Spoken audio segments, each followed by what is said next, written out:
good afternoon, and welcome to Robbing Minds. My name is Isabella Adediji. Now, a lot of people have said 2020 was the year of the Nigerian youth. That was the year Nigerian youth stood up to the government.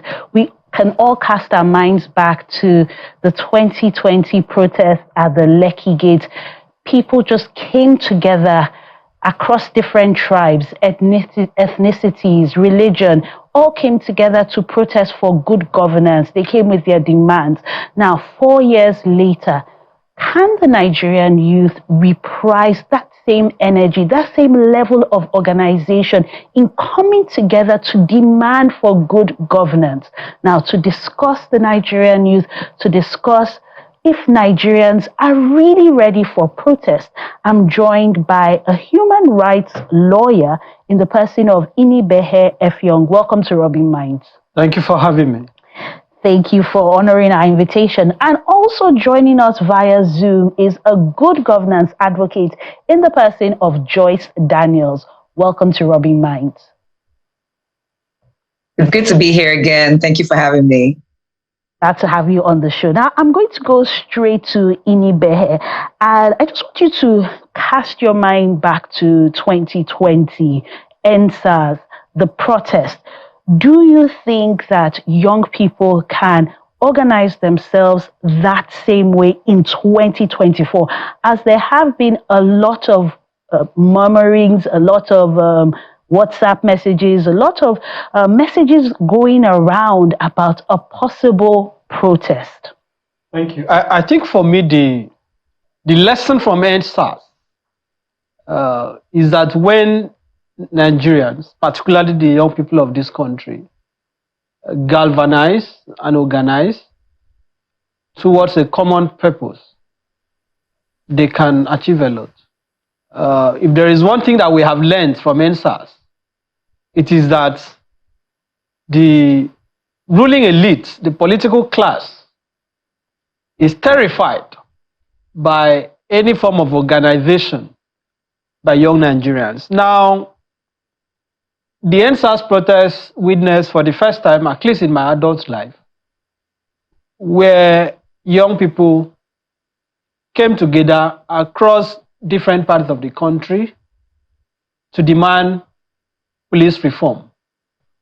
But the trigger was the notorious Special Anti-Robbery Squad SARS. However, you cannot deny the fact that what precipitated that protest was largely failure of governance. So one would have thought that a government that is historically aware, a government that has a sense of historical consciousness, would have learned important lessons from NSAS, namely that it is important, it is critical to engage with the young people of our country, to begin to do things differently, and to ensure that you listen to the complaints of our people. But what have we seen since 2020? Do you think this government is afraid of this youth, or do you think this government has been able to somehow find a way to not even allow youth to come together to protest? I think what we have seen is the notorious strategy, if I should characterize it as such, the divide and rule. We see the government or people sympathetic to the government push this divisive narrative on social media. So when they see that young people are beginning to organize themselves, they try to poison the minds of our youth by introducing ethnicity, religious bigotry, and partisan politics into the conversation. And we see that trajectory on social media, where arguments on issues, debates, becomes polarized. And that, in some sense, has, reduced what is supposed to be the collective aspirations of our youth. But at the same time, I think to a large extent, people are being pushed to the wall. It is getting to a point that the question is no longer whether people are going to protest or whether indeed there is a reason to protest, but the form of the protest and the date of the protest. And I hear people say, well, you need leadership, there has to be organization. And for me, I don't think that argument persuade some of us. Some of us are not persuaded by it. I don't think young people necessarily need to come together to say, oh, we are nominating person A, B, C, and D to be our representatives. Because the issues that is leading or is making people to call for a round of protest, another round of protest, are issues that are common to most Nigerians. Hunger, unemployment, inflation, the fact that despite what the country is experiencing, an economy that has almost collapsed, we still see profligacy. We still see the government waste resources. So the youths are watching, young people are watching. They are looking at the convoy of the president. They are looking at the aircraft that the president is purchasing. They are looking at the yachts that they want to buy. They are looking at the earnings of National Assembly members. They are looking at the expenditure that we are seeing on a daily basis. And they are asking themselves, how do you tell us not to protest? How do you tell us not to come together? And yet you are dissipating our resources. So I believe that the question is not whether people are going to protest. The question is, for how long will that protest last? So do you feel that this Nigerian youth feels safe enough to hit the streets, considering what happened during the NSAS protest? Because it went on for quite a while till there was some form of military intervention and allegedly lives were lost. I mean, there was a whole panel set up by the Lagos state government, and even when the youth have tried to organize themselves to do other protests subsequently, we've seen a lot of police officers on the road. We've seen a lot of intimidation. So do you feel that the average Nigerian youth is ready to risk their life or feel safe enough that it is their right to hit the streets? I think most Nigerian youths have taken inspiration from the from the very resounding statement of the president, Bola Ahmed Tinubu, who had tweeted in the past warning the police not to harass Nigerians or to harass people who are protesting. And if you go on social media, you will also see documented statements issued in the past by this president encouraging public protest. It is the same for other people in the government. So when we look back, I believe that Tinubu is actually a supporter of protests. His public statements in that regard are very clear. And those who are going to come out to protest, they are not going to be inhibited by intimidation, by threats, because what is the issue really about? The policeman on the streets who is being given an AK-47 to shoot at a protester, when he goes back home, is also affected by the economy. Our soldiers that are being deployed to stop people from protesting, they are also victims of the misgovernance. Even personnel of the self-security service, they have families. They are affected by what is going on. So I think we have gotten to a point that we are all collective victims of the misrule. So whether the government wants to engage, whether the government wants to have a conversation, whether the government wants to listen or not, it is up to them. But one thing is certain. I don't think Nigerians are willing to be a conquered people. I don't think we are ready to live in a country where we cannot exercise our constitutional rights. Because that is the point that we have to stress, that protesting is not a gift, right? It is not something that the government say, oh, I have decided to give it to you today. As a matter of fact, Section 39 of our Constitution guarantees the right to freedom of expression. Section 40 of the Constitution guarantees the right to peaceful assembly and association. And in exercising that right, you don't need the consent of the police. Indeed, even when the law enforcement agencies, for example, as they typically do, come out to say, oh, we have gathered intelligence that hoodlums are going to hijack the protest, that miscreants are going to take over, are going to cause mayhem, damage to buildings. The law remains that even when you have gathered such intelligence, even when you believe that that protest will turn violent, you do not have the right to stop it.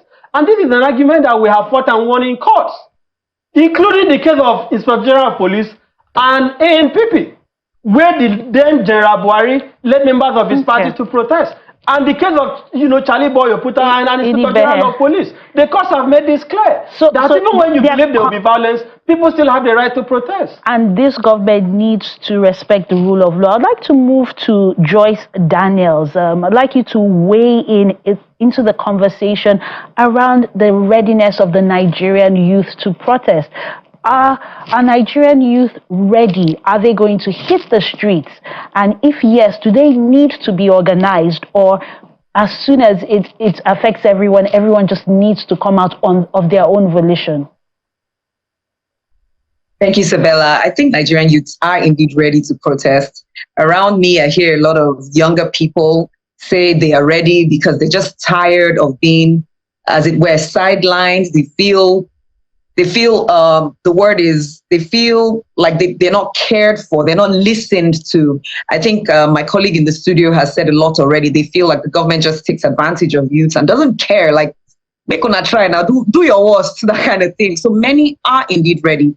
Whether they need to be organized, I don't think so. I think they just need to show up in the different groups that they belong to. And even if you don't belong to any group and you feel like you're a part of, it resonates with you, the issues resonate with you, and you want to go out there, then go out there and just do it right. The thing is, you want your voice to be heard, not necessarily to be violent. You just want your voice to be heard. So yes, to the youths who are ready to go out, I think this is the time. Joyce, I also want to ask, have the protests been effective? And is this the strategy that should be employed by the youth? Or should there be some maybe engagement with the government, maybe at policy level, at National Assembly level? Or is protesting the right strategy for now? Protests is one of the right strategies.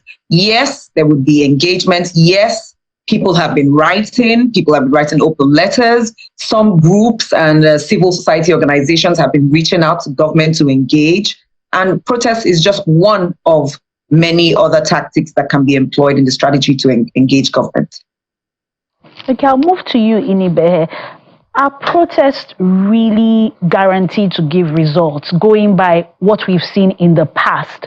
Would you consider those protests successful, and will such protests be successful like we've seen in other climes like Kenya, for example? There is no alternative to protest. I think that is just the truth of the matter. We are dealing with people that are intentionally deaf. We are dealing with people that are deliberately blind to the voices of our people and to the collective suffering of the Nigerian masses. So when the question is asked, that is protest the solution?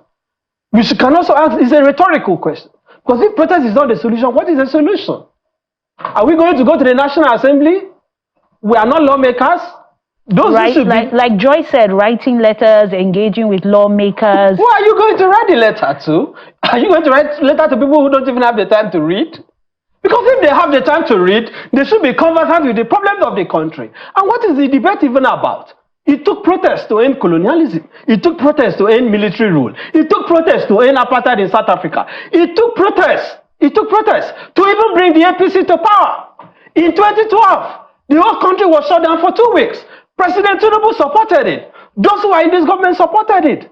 So there is no alternative to protest. It is a democratic means of civic engagement. When people are not heard, they have the right to come out. And it's not a localized matter. Whether it's in the US, we see people protest for all sorts of things. Protest is a global phenomenon. We don't have an alternative to protest.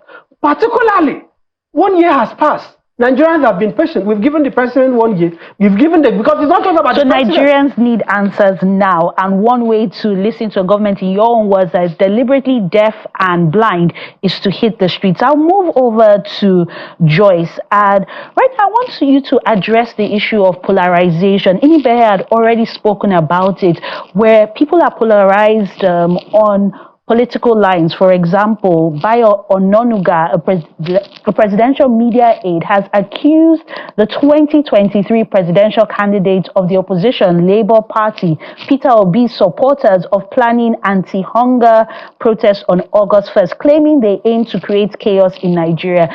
Do you agree? Do you agree on this polarization? And is it enough to bring some sort of destability to the planned protests? When I read that tweet this morning by Bayo Onanuga, I was so disgusted by it. It's one of the most silly tweets. It's a blindsided.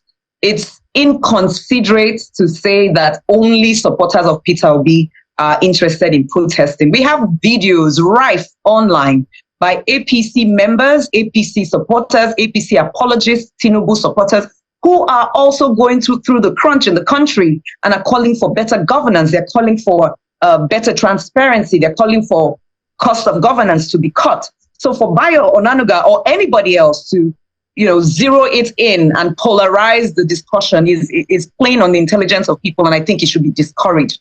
It's a polarizing statement, and it is totally and completely condemned by myself and many others who read it. The hunger in the land, the anger in the land is not only felt by people who support Peter Obi. It's felt by all Nigerians. Everyone is buying petrol at the same rate. Everyone is experiencing the crunch in hunger and all the issues with importation and selling business. So how can he even put that on? Well, then again, it's Bayo Onanuga. He doesn't surprise us by some stuff that he writes on social media. Inibe, over to you. That polarization which you spoke of, is that enough to destabilize the efforts? Are people going to go back to what happened at the polls in 2023, where people were going against each other on religious lines, on ethnic lines, on just different ideologies? Are we going to see the same thing play out during the protests? I want to first, join my voice with the guests from the other end to say that the utterly embarrassing and provocative statement by Bayo Onanuga stands condemned. We must learn as a country to deplatform people who use their offices to create chaos. That statement that he made is highly offensive, and this is coming from a person who, from his tweets in the past, has supported protests. In fact, I even quoted one of them where he said, "Let Jonathan go, let subsidy remain." So this is somebody who historically has been opposed to government, and suddenly, because his stomach is being filled, is now trying to demonize, to create division. We have to condemn such rhetorics. But regarding the issue of polarization, for me, I feel that Nigerians must ask themselves the question, right? Because when Buhari was president, some of our brothers and sisters in the north felt, well, we have one of us in power. At the end, Katsina, where he lives, where he comes from, was barely habitable. The north was ravaged by banditry. People were slaughtered. Hunger had escalated. So it is never about side. It is never about religion. Inibe, that's all we can take on this segment. Thank you very much for joining us on Rubbing Minds. And thank you, Joyce Daniels, for your contributions on Rubbing Minds. Don't just stand